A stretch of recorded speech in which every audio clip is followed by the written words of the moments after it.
My wife tried to have me killed when I shocked her with the divorce paperwork. She got a long prison term because I got her. I can tell my wife is unfaithful since I am sitting here and writing this. This is the reality, and it's discouraging.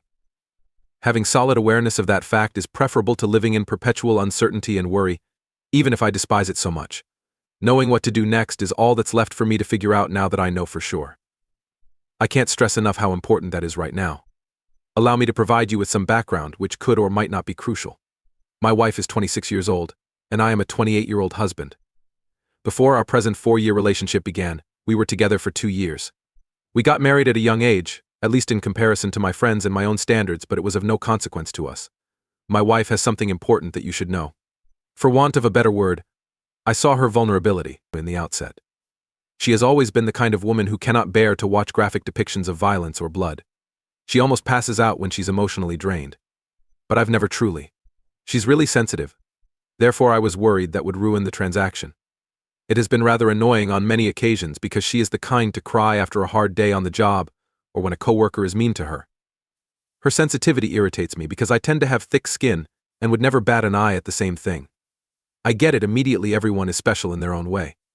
Truthfully, I think I started to adjust to it after a time. On the other hand, maybe she grew stronger and less fragile with time. Yes, that is the way they put it.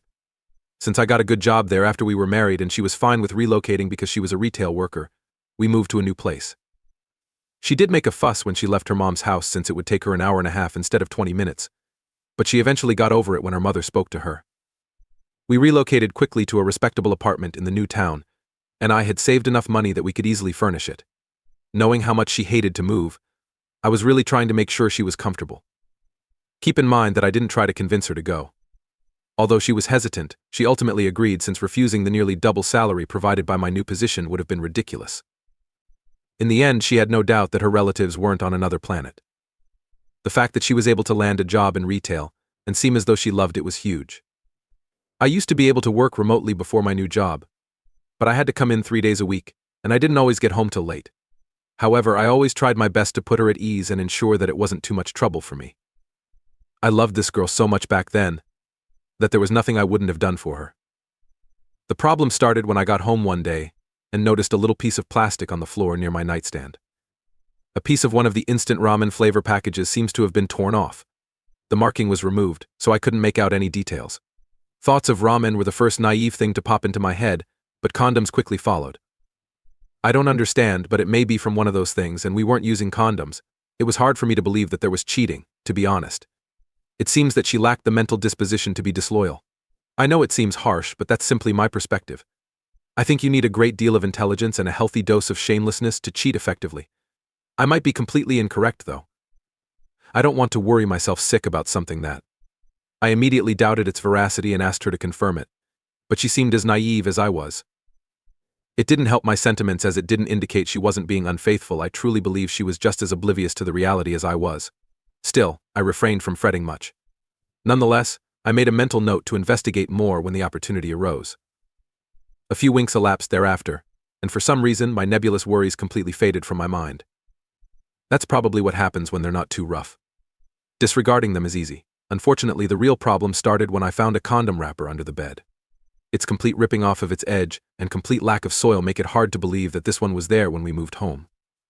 I would have expected to find a used condom wrapper on the bedroom floor in the unit that we furnished.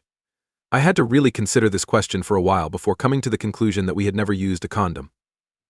I was not at all happy with my circumstances at the time.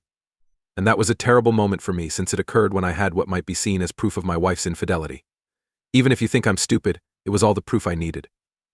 However, maybe you are unaware of the immense power that denial possesses. At that very moment, the only thing I wanted more than anything else in the world was to be proven wrong. I kept quiet about what I found from her at the time, and still don't now. I've managed to keep it under wraps. I won't say which social media site she utilized most, but seeing her tweets delivered the affirmation I needed. Yet I should use it, so why don't I? Therefore, she must have always felt safe there. The reason behind her fixation on kissing a specific someone, who appeared in all of her statements, is now made clear. That's why, when the opportunity presented itself, I grabbed her phone and messaged the same individual on Twitter. It was a rather obscene interaction. It was more explicit than anything I had ever seen her before, and her shyness made it clear that she was trying to hide some of her eccentricities from me. That part really got under my skin since I've never been dishonest in bed. Somebody who wasn't her husband may have seen her in her naked state. It was clear from the many notes discovered there that they had slept together. This person was involved in her affair. Alternatively said, their connection was clearly not a one-off, therefore it appears that she is still. Other than him, how can I determine how many are left? I learned how to document the evidence during my stay here, so I made an effort to get as many images as possible. When I consult with a divorce attorney, I will require it. I think that covers it. When I found out my wife was having an affair, it broke my heart.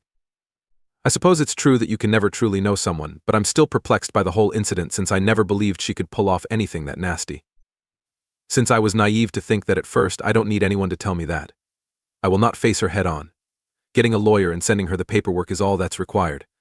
I will not squander time finishing anything since I just cannot bear to live in the same house as her anymore. I agree. Someone is a great lawyer that I've found. His price tag is astronomical, more than I'd want to spend, but I just need the job done quickly, effectively, and to my full benefit. If he can spare me the embarrassment of paying alimony, then the money will be well spent. My apologies, Up. Finding the explicit messages after finding the empty condom wrapper must have been really painful. It is tough to reconcile the person you believed you know with the reality of her behind-your-back activities. Consultation with legal counsel is a prudent initial step toward reclaiming control of your life and safeguarding your future. You should write down all you've learned since it will be useful when going through the divorce process. The final topic, especially concerning alimony, deserves your obvious attention, and I applaud your initiative in bringing it up. Revision. It has been quite some time since I last updated this story of my quiet wife's infidelity with a Twitter man, so please accept my utmost apology. I shouldn't feel bad about being in the hospital, but it is relevant. I believe the reason I was hospitalized will be the most interesting part of this entire situation for all of you to discover. At least I'm looking for the comedic side to the way things have unfolded. Just as I mentioned in the prior article's conclusion months ago, I was able to locate a lawyer. We had a conversation, I paid him the retainer, and he promptly filed the divorce paperwork. Even now, the thought of that retainer aches, so I'm grateful he was efficient. Every aspect of my life changed the day I decided to give this woman the divorce paperwork. So as not to bring up the subject of her adultery, I went up to her as she sat on the sofa watching TV and handed her the envelope. She peered at it with a look of complete perplexion before opening it and taking the papers out. Her cheeks became a pale shade when she did it. She started to have trouble breathing and her hands started to tremble too. She asked me why just as I was about to freak out that she was about to have a heart attack. I told her all I knew at that moment. Everything from the condom package I found to her Twitter flirtations with the guy to the private communications I had been reading in secret. She sobbed and kept saying, please. It seemed as if that was all she could manage at that moment. She begged me, but I knew I wouldn't give in. Truly, despite the fact that my love for her was paramount, it felt like I was achieving two objectives simultaneously. She would put an end to her cowardice, and that would be my issue. I was at a loss for words. Shaking my head was the only way I could convey my emotions without cursing and shaming her. After what seemed like an eternity of crying, she just gave up and fell to the floor. I finally told her to get her things in the room and then go. I gave her 15 minutes to accomplish it. She was working on the TV while I sat on the couch, my back to it. All by myself with my thoughts. I was scolding myself for every decision I had made up to this point, regardless of its status. For a time I just thought. Witnessing motion in the TV's reflection refocused my attention. She stabbed me in the shoulder as I spun around to see what was behind me. I just had a glimpse of her brandishing a knife. My recollection is getting quite cloudy now, and I can't put my finger on exactly what happened. Maybe the rush of adrenaline was to fault. Although I do remember that she retrieved the knife and stabbed me again, although this time in a less noticeable spot. I got back on my feet after that, and I hopped up on the back of the couch in an effort to reach her. I think that's when she smacked me across the stomach. In that same instant, I remember dragging myself to the phone in order to contact 911, and I hit the floor. When I passed out, I don't remember when she departed from the house. I seem to remember dialing 911. Before I fell asleep during the talk, I had no idea what I could have said. She stabbingly stabbed me 3 times, on both the top and lower backs. Before wrapping around my shoulder, I felt it once in my tummy. I woke up at the hospital, and it took me more than 10 minutes to figure out how I would have gotten up there. It seemed like something out of a movie, but it was real.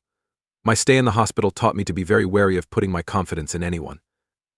A book's cover isn't always indicative of its content. Why? Because I witnessed the same woman vomit up blood after suffering 3 knife wounds and losing more than 2 liters of blood. But I pondered it long and hard, and I must admit that I think her character had a part in the events that unfolded. I think she became angry when I startled her with some paper, and she decided that killing me would be the best way to avoid the consequences. I mean, she was definitely trying to kill me. She continued to stab me in the back of the neck until I glanced back, at which point she was thrown off. I would not have been able to dial 911 once she achieved her aim. I would have been severely injured. That essentially spared my life, given that it constituted a direct threat to my life. The fact that I am alive is a miracle in and of itself. My concerns quickly turned from getting a divorce from my adulterous wife to making sure I would survive, and thankfully, that she was in prison. I was able to complete the last objective in the end. Being a complete dimwit, she stayed home with her mom instead of venturing out. Her mother had made no effort to hide her, so it was no surprise that the police had little problem locating her. I find the attempted murder claim to be the most damning of her charges. Even though I wasn't worried about the divorce at the time, I was adamant about seeing it through to the end. There, as she awaited trial, we wrapped things up. My attorney needs to completely revise the divorce decree. Buying alimony and keeping everything else was his original plan, but now he wants everything. There was still no proof of wrongdoing, but the latest turn of events was definitely moving in my favor. It did, as expected. My tears fell when the official proceedings came to a close. Nothing should ever be given to an ex-wife who has been unfaithful and has committed murder. It has been long since I last wept. I think it was a matter of how much of her life I had to go through. As the matter went to trial, I was required to do a number of things, including present in court and provide testimony. Because of this, I apologize in advance for the delay in providing you with this update. However, I was entangled in certain affairs of great importance. Those websites were completely out of my thoughts just then. No offense intended. Every single one of you is treasured to me. Her trial included 3 counts: attempted murder, aggravated assault, and assault with a deadly weapon. When the trial initially started, my attorney was suggested to me by my divorce attorney. He assured me that we would win the other charges, even though the attempted murder case would likely go to trial. He said the most difficult thing would be to convince a jury that the stabbings were intentional attempts on my life. I had to suffer one of those incredibly dull days and testify in court until we finally concluded it all in one day. The charges against her were second-degree attempted murder, aggravated assault, and assault with a deadly weapon. She was found guilty on all counts. On all 3 fronts, yes. Funny how I felt such comfort at that moment that my first inclination was to go back to bed and sleep. A 10-year prison term was imposed on her. My attorney was unhappy, but it seemed like the court wasn't ready to give her the key.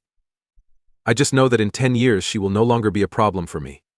I will have fully embraced my new life circumstances, whatever they may be, and she will no longer be my wife by the time she is released from prison. Regardless, I wish her a good time behind bars. I would gladly shell out a bundle to find out how her delicate disposition fared after 10 years of that. Maybe this was the secret to giving the impression that she was harsh right from the off.